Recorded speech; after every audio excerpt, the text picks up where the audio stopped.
Joshua Bardwell, and you're going to learn something today. When GoPro announced that it was killing the Hero 5 Session, literally no one except FPV pilots was upset about it. FPV pilots loved that the Hero 5 Session was about 40 or 50 grams lighter than the regular Hero. Nobody else cares about 40 or 50 grams of weight. And FPV pilots loved that without a glass screen, the Session was a lot more durable than the Hero. Everybody else resented having to pull their smartphone out of their pocket in order to configure the camera. So GoPro didn't sell very many Sessions, and eventually they stopped making them. The fact that we kept returning them to Best Buy under quote-unquote warranty probably didn't help. Now along comes Foxeer with the Foxeer Box 2. Foxeer's second generation box style camera. And if GoPro was still making the Hero Session, then I'd say the box competes with the Hero Session, but it doesn't. You can still get a Hero Session, but it's harder and harder to find them. So what does that mean for the Foxeer Box 2, the product that we're reviewing today? It means that the Foxeer Box 2 doesn't have to beat the GoPro at its own game. The only GoPros you can get today are the GoPro Hero, which is $400. At a price of around $140, $130, the Foxeer box is just not in the same league. So what that means is that the box doesn't have to be great, it just has to be good enough to earn the position of whatever you're going to get now that you can't get a GoPro anymore, or the position of that thing that you can afford because you can't afford a GoPro. Is it good enough to do that? Well, you're looking at some footage right now of me tearing up my yard. And if you like the way this looks, then the decision may already be made for you. Because for those of you who don't want to watch this whole long review, I got a spoiler. There's no deal breakers about this camera. If you're looking at this footage and you like it, and the price of about $130, $140 sounds good to you, go down in the video description, click the affiliate link, go buy the camera right now. That's all you need to know. But if you want to dive in deep and really learn about the ins and outs of this camera, stick around.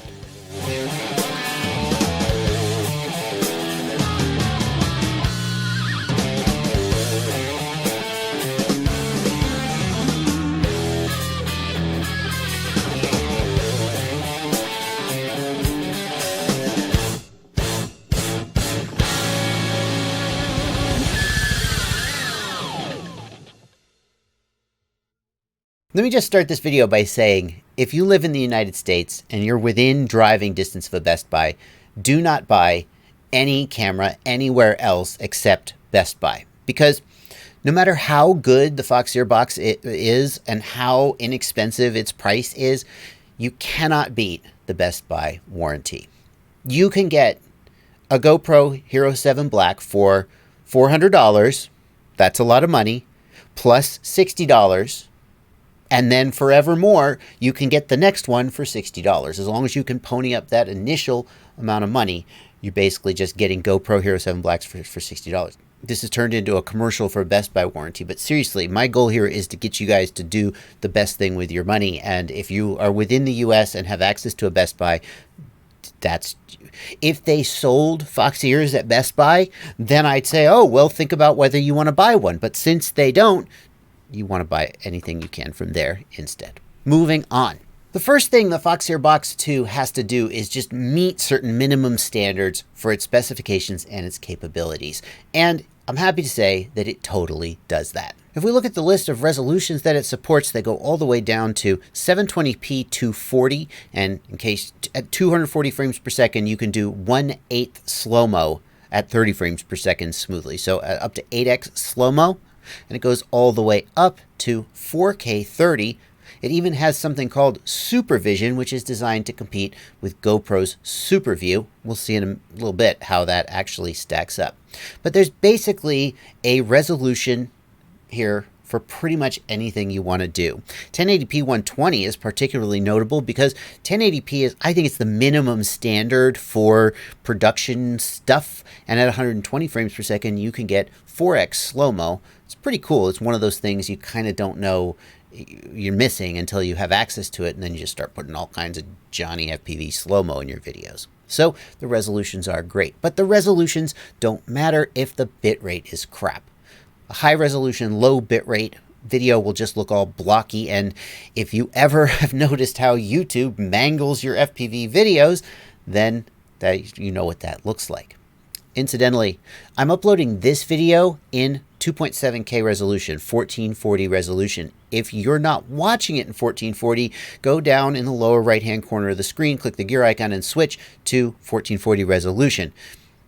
Even if you're watching on your phone or some kind of small screen, the higher resolution will give you a higher bit rate, and you'll be able to see the best quality of this video, although YouTube is still going to mangle it. Sorry. The bit rates are pretty freaking good too, though. In my opinion, for 4K 30, 50 megabits per second is like, to be honest with you, 50 megabits per second is not good enough.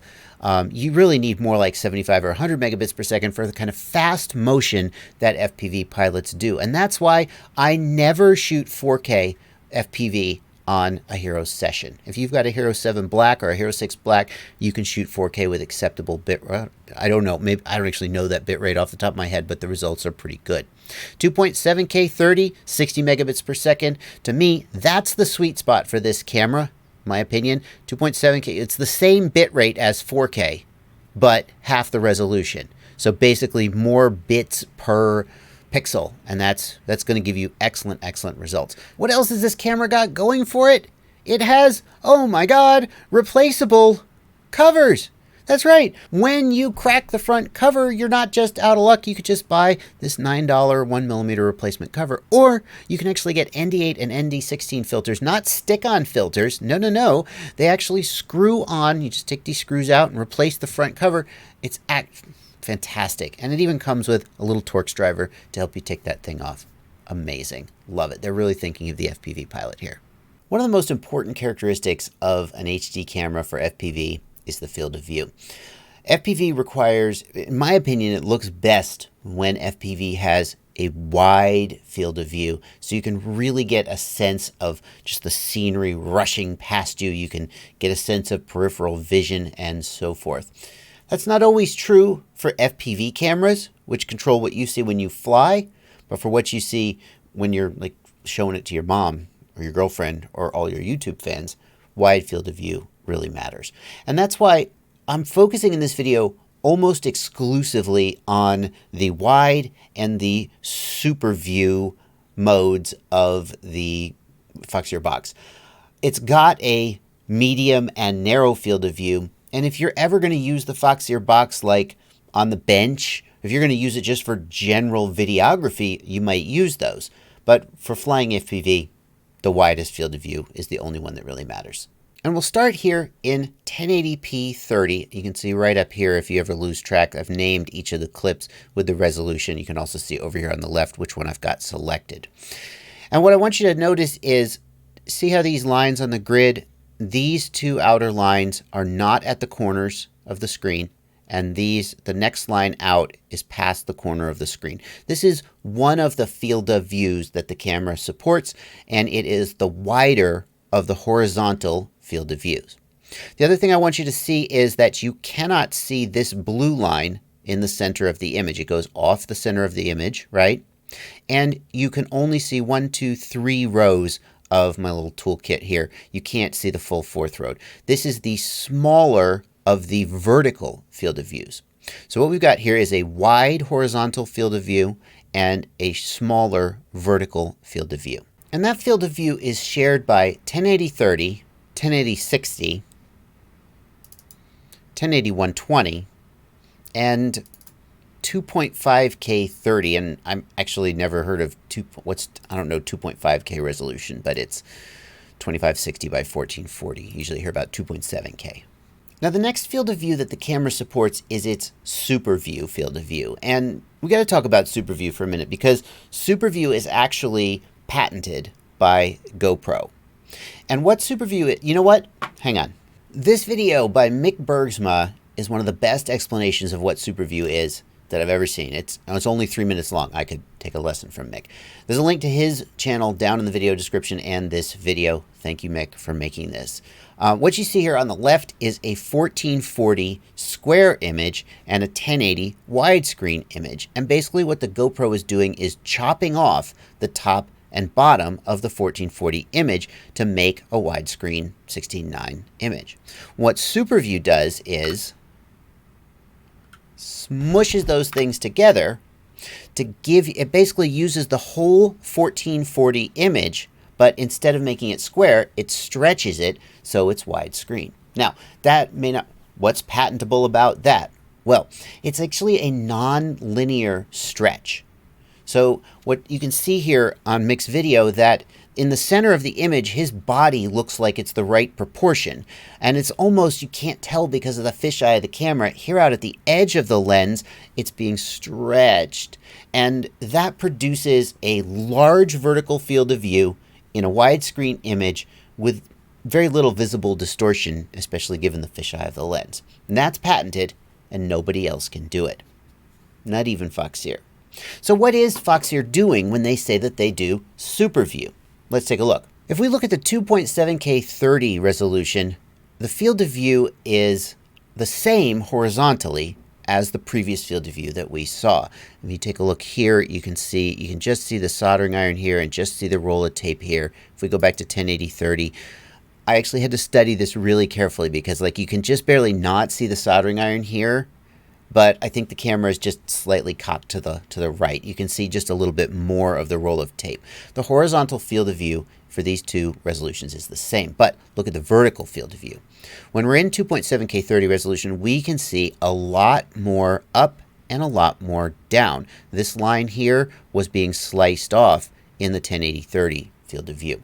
So what we've got here is, yeah, it's like SuperView in that we are using the full vertical resolution of the sensor, and that is a really good thing. There's other cameras out there that kind of do SuperView-like stuff, but if you're not giving me the full vertical field of view, that's what I really want. And the Foxeer box is giving it to me. Now I can see that same thing 2.7K 30, and I can see that in the 1440p 60, which is the exact same aspect ratio and field of view, just a little bit lower resolution. So what then does the Foxeer box mean when it says SuperView? If we compare the 2.7K 30 to the 2.7K 30 Super, what you'll see is the Super is just stretching the 4:3 image to a 16:9 widescreen. But unlike the patented GoPro SuperView, it is not a nonlinear stretch. Look at the center of the image. The center of the image, it's just like literally, whoop. There you go. That's all it's doing. That's literally all that Foxeer's doing. So Foxeer's SuperView is not as good as GoPro's SuperView, but it's good enough. It's the most important half of GoPro's SuperView is that it shows you the additional vertical field of view. If you have that image, you could live with a linear stretch if you prefer, or you could use tools like Adobe After Effects, or I actually have a video I put out. Stickman made a video about how you could use the free utility Nuke Fusion to do your own SuperView-like stretch, which is a true nonlinear stretch. So once you have that square image with the vertical field of view, you can do whatever you want to it, and it's great that Foxeer gives that to us. Now if we compare this to the GoPro, we can see that in wide field of view, this is 2.7K 30 wide, the GoPro has a bit more vertical and about the same horizontal field of view as the Foxeer. Closest probably makes no difference. In SuperView, the GoPro has, again, a bit more, actually it almost looks like it has a bit more horizontal as well. So the GoPro has a bit more field of view all around, and it can do like legit SuperView nonlinear stretch. You don't have to do it in post. But overall, I think they're pretty close in terms of their field of view. So let's take a closer look at some side-by-side footage from the Foxeer Box 2 and the Hero 5 session. And although the Hero 5 session is discontinued, I still feel like it's a fair bar to set. I mean, if the Box 2 was to beat it in terms of image quality, it would be a heck of a great deal at its price of $139. And the bottom line for me is that the Box 2 does a pretty good job, but I still don't think it beats the session. To me, the Foxeer, it almost looks like the pixels are bigger. I know that's not true. I'm sure it's not true, but if you compare the Foxeer to the GoPro, You can see the GoPro, it just seems to be picking up more detail. Look at the little branches around the edges of the trees here compared to the Foxeer, which although the Foxeer, you can see that it's kind of zoomed in a little bit. It doesn't have quite as wide a field of view. The little fine details here are just not as good. And that's true sort of everywhere else in the picture, although it's most obvious around the edges of these objects. The GoPro also seems to be doing a pretty good job with motion blur. Now, both of these guys are locked to an ISO of 400, so they should be at about the same shutter speed, although we can't be sure about the inherent sensitivity of the sensor. But we can see that the GoPro has this nice smooth motion blur here. Apologies to a previous camera that I once reviewed where I criticized it for not being sharp because I didn't fully understand what motion blur was. Oops. Whereas if we look at the box has this sharper image, right? It looks a little bit more sharpened and a little bit more contrasty, but not quite as much just nice, smooth motion blur on the ground here.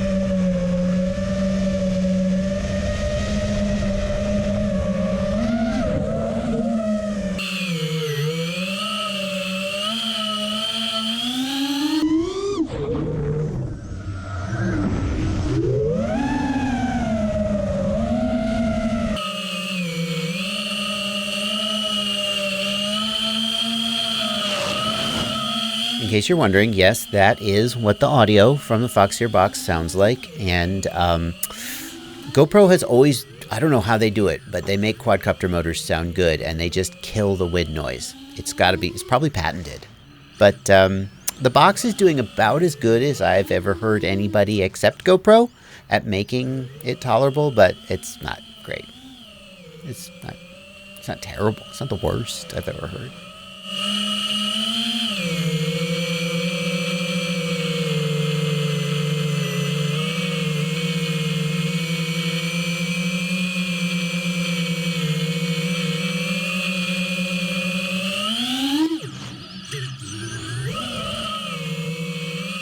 We'll go back through this shady part again and show that the box has pretty good dynamic range. And this is without the WDR feature turned on. We'll take a look at that in a few minutes. It's a pretty good dynamic range. The shadows have good details. Should be noted that the GoPro has the ability to shoot in flat color, which allows you to tweak how you want the shadows to be. But if many people aren't going to bother doing that and are just going to take whatever comes out of the camera, shadow detail's not bad. Now let's take a look at the image stabilization. Yes, the Foxeer Box 2 does have image stabilization, and although there's some controversy in the freestyle community as to whether image stabilization is cheating or not, here it is. I've never really been impressed with the Hero Sessions image stabilization, as opposed to something like the Hero 7 Black Hypersmooth, which is amazing. I gotta say, the Box 2, I think it's doing a little bit of a better job. If you look at, I'm intentionally wiggling the sticks around here. I don't really fly that bad. But if you look at the times when I'm wiggling the sticks around, I think the Box is doing just a little bit better job of sort of evening out the wobbles. So, image stabilization for the Box 2. By the way, the Box 2 can also do image stabilization at 4K resolution. I don't think you should run 4K for FPV footage, but if you want to, the Box 2 can do it, and the Hero 5 Session can't. So, how about that? Well, okay, here's 4K anyway, and even here on this still image, the GoPro looks sharper. There's more detail in the branches and the trees. That's not motion blur or shutter speed I don't know what it is. The Box 2 just doesn't seem to have the same amount of detail as the Session. And that's even though the Session has a wider field of view, is more zoomed out. But here it is. You can see for yourself what you think of this footage. To be honest with you, I think the box almost looks better on 4K than 2.7K. Well, I've tested my GoPros extensively, and what I find is that for FPV flight footage with fast motion, the bit rate on 4K is not high enough on the GoPros. It just needs more bit rate.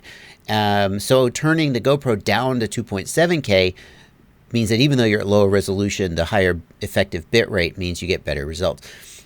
Here, I feel like the box looks a little bit low pixely on 2.7K, and when it goes up to 4K, that looks better. One final thing, the box can only do Super View at 4K 25 frames per second, which will create some skipping when combined in a timeline with the more common 30 FPS.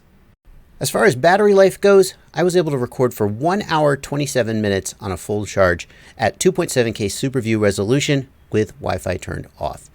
The benchmark for this for me is the Hero 5 Session, which records for about an hour and a half. So Foxeer box doing really good in this respect. It does not have a replaceable battery, but it does quick charge in just 45 minutes. So if you run it down, you'll just have to take a 45-minute break or have a second camera. Finally, let's take a look at the WDR feature, wide dynamic range feature on the box. This is with it off, and this is with it on. Off and on. You can see that the shadows get just a little bit lighter with the WDR feature on, but at least under these lighting conditions, the difference is extremely minimal. So far, the box has put on a pretty good showing. Even if you think the GoPro is better, I think for 130, 140 bucks, the box is looking pretty good. One of the things the GoPro does bring to the table that pros will care about more than amateurs is the ability to do Pro Tune, which gives you a lot of control over things like shutter speed, ISO, white balance, etc. And it gives you the ability to shoot in a flat color profile, which gives you a lot more latitude, pun intended, a lot more latitude for color grading and exposure adjustment in post. This is something that pros care a lot about, and the kind of people who are buying a $169 camera probably, or $140 camera, probably don't care as much about. If you are one of those people though, it's got some settings. You can adjust saturation and sharpness, and you can lock the ISO on the box, which is very nice, but it doesn't have the full, especially the flat color profile, just doesn't have it. The other thing about the box that I kind of would be nice to have is even the Hero Session has a little screen on top that lets you make basic changes to the setup just by pressing buttons, whereas the only way to configure the Foxeer box is via a smartphone app. And that's not the end of the world. It did work pretty well, but sometimes you just want to go, oh, I need to change my resolution, or I just need to turn stabilization off real quick, and you don't want to pull your phone out to do it. Let's just take a quick look at this app.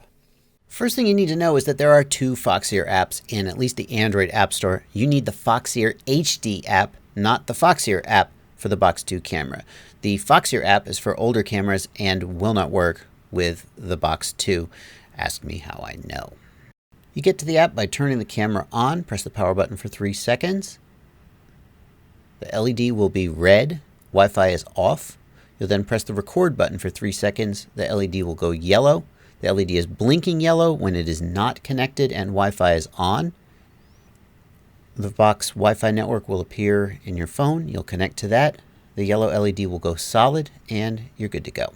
So while I give you the conclusions of the video, let's take a look at some twilight footage. The sun is almost completely below the horizon. You can see how this camera performs in lower light. You're going to see a lot more motion blur. It is locked at 400 ISO. We're going for good motion blur. We're not necessarily going for maximum sensitivity, and you can make your own conclusions about how it looks. Conclusions? I think this camera is totally worth 130, 140 bucks. If that is your price range, this camera will not let you down. Foxeer has done all of the major things that I want from an action camera, and many of the things that I've been disappointed that other cameras haven't done. You could legit get SuperView out of this if you shoot in 1440 square resolution and just do the stretch in post. You can even do it using free tools. So this is a heck of a good camera. As far as durability goes, well, nobody's going to know until they start smashing them, but there's two ways to look at it. Foxeer has had a decent record of durability with their cameras in the past, but none of these cameras are going to survive what we put them through. Eventually it will break, and that's why I said at the beginning of the video, you got to get that Best Buy warranty. If you have a Best Buy, well, I don't even know why you're still watching this video. Just go buy a GoPro from Best Buy if you possibly can. Oh, sorry, the Foxeer box. The real question that you guys should be asking right now is, what about the Runcam 5? The Runcam 5 is out. It's $100 and it is a direct competitor to the box. It's even cheaper. So could it be as good? I will let you know when I get one. But in the meantime, Foxeer box just looks like the winner right now. What else is there? Refurbished Hero 5 Session for $200, maybe, if you can find it. Yeah. If you're a pro, you're probably already running a Hero 7 Black for $400 and you're just sort of sucking it up with an expensive price. But not everybody can do that. There are links to the Foxeer Box 2 down in the video description, and they are affiliate links. This is a heck of a long video. It took a lot of work to make. I'm not trying to guilt trip you. I'm just saying, if you're still watching it, then I think you probably got something out of it. And one of the ways you can support me is by using those affiliate links to make any purchase, not just this product, but any purchase at the affiliated vendors. After clicking one of those links, it sure does help. It really means a lot. That's going to do it for me. I'm out of here.